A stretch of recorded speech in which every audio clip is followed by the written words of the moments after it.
The architecture of vengeance. Not never island. The first time I saw him, he was measuring my father's grave with the precision of an architect. Not with the reverence of a grieving son, but with the cold calculation of someone planning a foundation. His name was Elias, and he had purchased my father's debt for 12 pennies on the dollar. A transaction as old as currency itself. So is on. Young man, he said, not lifting his eyes from his ledger. Your father was a man of remarkable enthusiasm for life's indulgences, but lamentably poor at mathematics. The ledger, however, does not negotiate. It simply is. None. Gnomes. I was 23, fresh from university, where I had spent 4 years studying philosophy and literature under the mistaken impression that the world rewarded those who understood it. My father had taught me differently in death. He had taught me that the world belongs to those who can endure it, not those who can explain it. Man, what do you want? I asked. Yeah, well. Elias looked up then. His eyes were the color of old blood, and there was something ancient about them, as if they had witnessed every betrayal in human history and found them all tediously predictable. No. I want what was promised, he said. The land, the house, your mother's jewelry. The ledger demands it. Nine. And if I refuse? No. He smiled, and it was the smile of someone who had crushed dozens of men exactly like me before breakfast. Then the ledger finds other ways to balance. The law, for instance. Or perhaps the patience of men who don't share my restraint. That evening, as I packed our belongings into boxes, my mother asked me why we were leaving. I told her the truth, that a man named Elias had purchased our future with our past. She wept, not for the house, but for the principle. She had taught me that justice would prevail. She had been wrong. No. Justice, I would learn, is just the story the winners tell themselves to sleep at night. History is written by those who don't lose. For 7 years, I moved through the world like a ghost. I worked as a clerk, then a secretary, then a bookkeeper. I saved every coin. I learned the language of debt and the mathematics of leverage. I studied men like Elias, not their crimes, but their methods.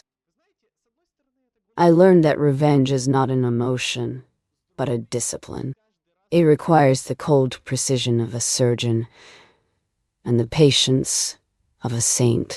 By my 30th birthday, I had accumulated enough capital to begin.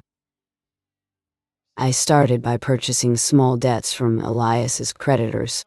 I was relentless, offering slightly more than they expected, draining his resources by inches. I bought his suppliers. I acquired his renters. I was everywhere he wasn't, and nowhere he expected. Mouse. Meanwhile, I cultivated a friendship with his daughter, Clara, a delicate thing with her father's eyes and her mother's heart. I didn't love her. I didn't hate her. She was simply an instrument, a lever in the architecture of my revenge. We married 2 years later in a small ceremony. Elias didn't attend. Night. He knows, Clara told me after. He knows what you're doing. Let him know, I said. Fear sharpens the mind. And done. The dissolution took 5 years. I bought his properties when he couldn't pay his own debts. I hired away his best employees. I filed lawsuits on technicalities his own lawyers had missed. By the time I was 37, Elias owned nothing but a small cottage and the clothes on his back. I visited him there, in winter, with snow falling like ash. The cottage was cold, and he sat by a dying fire, wrapped in a blanket. The years had not been kind. His hands shook, and his eyes were clouded. Mine. You've won, he said, not looking up. The ledger is balanced. No malornance. Wine, is it? No, I asked. Mine. He looked at me then, and something flickered in his eyes, recognition perhaps. Or maybe he just saw himself in me. Now, well, you think this is revenge, he said. You think destroying me brings justice. But tell me, have you been happy? Has a single day of this 7-year chase brought you joy? I didn't answer. Your father was a good man, Elias continued. He loved his wife and his son. He drank too much, yes, and gambled more than he could afford. But he loved. In the end, that's what killed him. Not the debt, but the guilt of not being able to provide for those he loved. And you, he coughed, a wet, rattling sound. You sacrificed love for revenge. You used your wife. You abandoned your mother when she died. You weren't there, were you? You were too busy buying another property, filing another lawsuit. I did what I had to do. No, you did what you wanted to do. That's the thing about revenge. It's never really about the other person. It's about the hole inside yourself that you're trying to fill. But the hole is bottomless. You'll never fill it.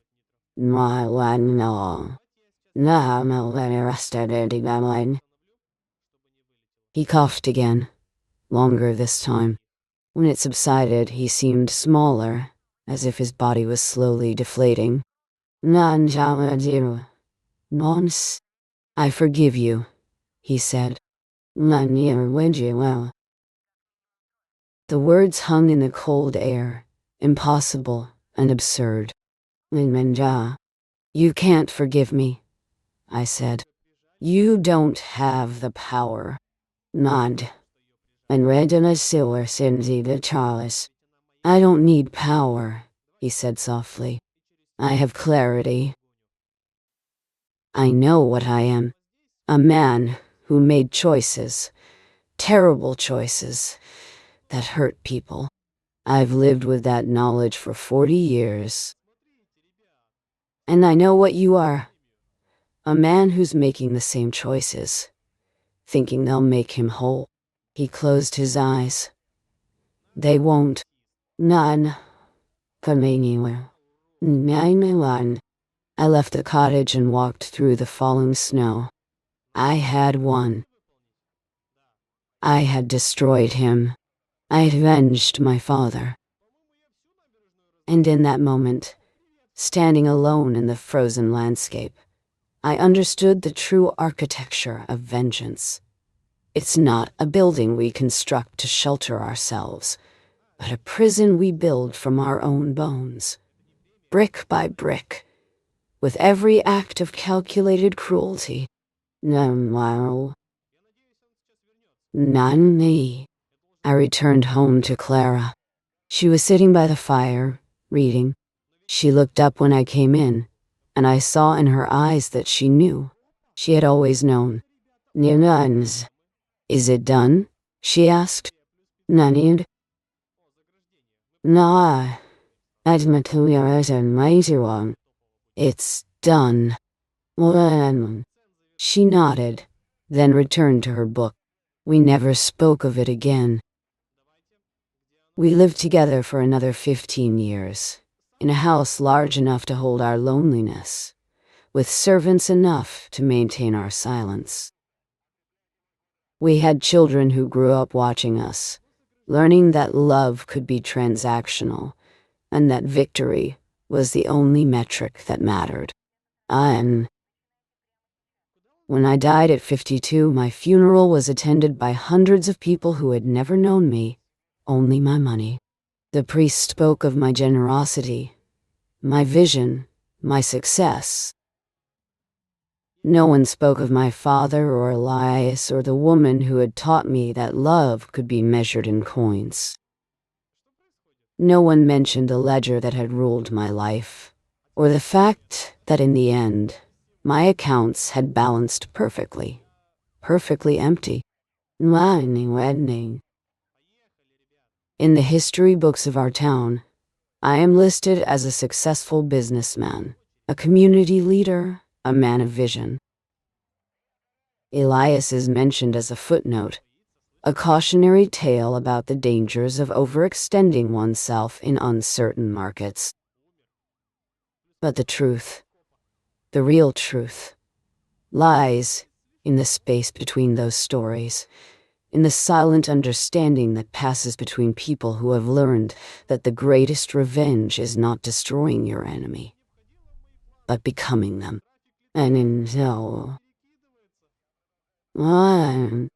And sometimes, if you listen very carefully in the quiet houses where we used to live, you can still hear the sound of a ledger being closed, forever and ever. Amen. And